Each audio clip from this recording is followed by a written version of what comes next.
Okay, guys. So my guest today is Bryan Adams from Ph.Creatives, and for those that have been watching the show for a while, you know that I'm going to try to explain your business really badly and then get you to correct me. So I wrote down that your job is to convince companies that they need to use the same marketing tactics and energy that they use for attracting clients, but instead they need to target employees. How did I do? Is that So pretty bad? yes and no, Eric. Actually, it's not a bad stab at it. I've heard that before, and that's actually how employer brands started. A lift and shift of marketing tactics in the world of recruitment to attract people towards your organization, so you don't have to pay recruitment fees, right? But as it's matured now, what we're seeing is people don't want just lots more applications. They want to be connected with people who are high caliber, and also people who are going to fit into the culture. So it's a good culture match for the organization as well. So actually employer brand has matured into something where to put it very simply, really what actually you're trying to do is to repel most people to attract and compel the few that are going to fit into your organization, going to add massive value, and take some of those headaches off your desk. Repel more people. I've heard people say that, recruiting as an exercise is an exercise to try to block entrance to to the people that you don't want to step in to your Mhm. organizations, right? Is that why you're using words like repel? It's exactly that. Okay. So why should it be easy to join your organization? Typically, it's very easy to join, and then you realize, oh my God, it's really hard to get rid of people if they're not measuring up. And what we find is if you're upfront with the challenges and the adversities that you face in the employee experience, and you're very clear with the demands and expectations that you will find, then people have a much more educated decision to make. It's like, well, that doesn't sound like a place for me, or wow, I'm really up for that. I think I can add value, and I can thrive there, and find a sense of impact, purpose, and belonging. And that's what people are looking for when they're making career choices these days. Okay. All right. So I'm making a lot of mistakes right now. I know that I am because I'm hiring furiously. I need designers and I need developers. And I did something to my website a long time ago where I made it super complicated because all the leads that I was getting from potential clients were bad. So I'm like, you know what? I'm just going to be an asshole about it. And it's going to say like, you can't work with us unless you have a reference because I meant it. But what I created was that anytime I approached talent and I wanted them to develop an interest for working with Half Serious, what they would end up with is that similar sort of closeness, right? We look like we don't want to deal with you type of thing, right? So how do you project your energy so that people want to work with you, but you're able to say, well, not everybody can, without looking like a little bit of an asshole or something. Like how do you balance that? That's a great question. So essentially what we'd say is like, it's okay to try and inspire the audience at first, and be very clear with why you matter. So, hey, here's why we get up every day as an organization. Here's what we're striving for. Here's how we're changing the world, and here's how we're going to create impact in the world that people care about. If you were to join us, here's the impact that you would make, and here's why we need somebody in this position. It's super important to our organization. Right. However, you need to know that not everybody gets along here. Not everybody fits in. We have a lack of structure. We require people to make decisions and have to be decisive and comfortable in the aspects of like gray areas. We need people to be able to work under pressure, and sometimes we demand working to deadlines that requires people to put in super long hours. So you need to know that. We've also got super high standards, and like your peers just won't accept sloppy work, or if you're somebody who can't follow through and do what they said they're going to do then this isn't the place for you. However, if you are willing to do that, you can expect to work in a team of like-minded people who will get the best work out of you. They'll make you the best version of yourself, and you get to see this purpose and this impact, blah, blah, blah. So if you use that kind of approach, you're very clear with what you expect and demand, but also you're tempering that with why somebody should care about it. And that's the best approach in our I love experience. it. Wow. Thank God I'm recording this. I'm actually gonna. This podcast is a great way for me to get free consulting out of a bunch of smart people. I don't know why I did not start doing this earlier. All of everything that you're saying just makes my sales pitch kind of sound really crappy. So I'm gonna go back to the drawing board for sure. No, I mean it though. It's really interesting. Uh, can I say something crazy? Like I've been having discussions with a bunch of other entrepreneurs a few months ago before this whole crap started, um, when unemployment was like 4% or below, and most people are like, all of this paying lip service to having the best people or what. I'm just happy to have someone at this point because the market's it's so like the job market is so saturated that I'll just get anyone, right? Does it in an environment where the unemployment is so low or was so low? I'm not. Let's pretend we're still there. Um, does it matter as much, or should we be a little bit more loose about who we're letting in, just because it's better to have someone than to have no one in this No, case?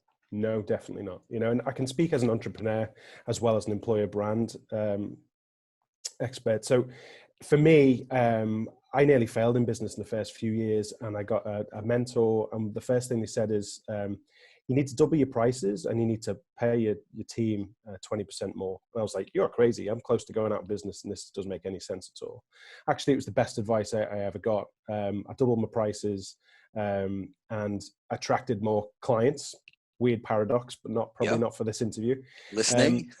But but interestingly, we started to pay 20% more than our local marketplace, and that gave us a mindset shift immediately, because we're like, right, if we're gonna pay more, we want somebody to bring real value to the table. What we found was after 2 or 3 months, they paid us back in spades that extra salary. They did the work of 5 people, and we're thinking, oh my God, like, where's this person been? We couldn't do without them. And our organization started to grow rapidly because of that. And if you think about it, people are the only true competitive advantage left in business. Everything else can be bought, commoditized, scaled, automated, you name it, but people are the difference. And a small number of people of like-minded, intelligent and expert in their seat make a considerable difference, especially with a software company trying to scale quickly, because the cost of disruption for people coming and going is enormous. I don't know about you, but paying recruitment fees physically makes me sick in my mouth. Right. Yeah. And when somebody needs somebody on their team, suddenly everybody's a recruiter in the organization. Like, how are we going to find somebody with a great employer brand, with the bar set super high, and with a small team of advocates internally saying, hey, look, it's not great here, it's not for everybody, but here's why we're here. And if you show appreciation and acknowledgement for the sacrifice your people put in, and you're tempering that with, and here's how we reward them, then that makes you much more attractive to the marketplace. But if you can galvanize the people internally and polarize the people externally, then you've got the balance right. My God, that's fascinating. So what is it that you're doing on, is it about the website? Is it about how you approach people? How do you hire people if you don't want to go through recruiters? Do you create great postings on Indeed, or do you just go through your own employees? You said you're 65 people in your business. Okay. Yeah. So take us through your process whenever you're like, I need to hire 5 new software developers or something. How do you go about it?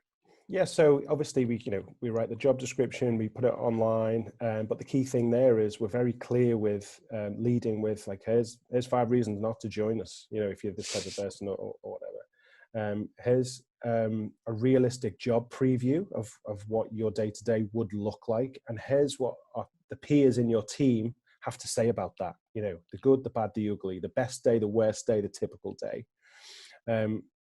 And then if you can have your employees talk to the marketplace with authenticity, then typically that's the best content to then promote. It's one thing a brand or an organization reaching out, but if it's the voice of your employees or peers or teammates, then people tend to trust that a lot more. Okay. It's also a great way to influence your Glassdoor rating and what people say about you externally, because really that is what your employer brand is. It's not what you say, it's what other people say. Right. So it's a mixture of those things, but if you can dial up just that authentic content, then you'll find not only do you start to attract people who are going to be a better culture match, but also your team, however large or small, are more willing to share that content and reach out to their network because they believe in it, because it's authentic. It's not bullshit marketing spin, and they're not made to say it's great here. It's fantastic. If it's true, then people feel better about sharing it. So that's how we do it. So it's almost like an NPS score, but for employees. Do you know what a net promoter score is? Yeah, of course. And we use NPS to measure candidate experience and employee experience, and that's all super valuable. What gets measured gets managed. Yeah. So that's definitely part of it. But being authentic about what it's like, what is the employee experience like? What are the demands and expectations you put on people? And what can they expect in return? That's all people want to know. Do I have what it takes to thrive at that organization? And would I find purpose, impact, and belonging? Am I going to fit in? And when I look around, like, are these people I could have a beer with? Yeah. All of that information is super important. Making a career choice is, there's probably getting married and having kids, but next to that, choosing where you're going to spend your life day to day in a job is probably the third most important decision that you make, right? Yeah. Yeah. I think an important link that you're making between marketing and employee brand, or developing a brand for employees, that I think for a long time now we've realized that if you're creating a website for your business, if you're a potential client, you're really trying to find things about yourself, right? You're trying to see yourself in there. It's not about, hey, we do this, we do that. It's like, this is what you're going to get. And so it feels like it's the same type of energy that you're applying to this, right? This is absolutely. Yeah. And if you're clear about that, you can ask your team. Again, it might be you're a startup with 3 or 4 people. You can ask your team to be guardians of that as well. And if there's any software companies looking to scale up very, very quickly, what you turn the dials up on is what you get at scale. So you've got to be really careful that you know what your culture is, what your culture, what you want it to be, because that's what you're going to get. And if you dial that up really quickly, it becomes very unmanageable if it's not conducive to your business. So I would say to any startup, whatever stage they're at, having your employee experience by design mapped out and being clear on what you stand for, what you expect, what you demand, and why people should care about your team, joining your team, and the employee experience you create. You need to be super clear on that.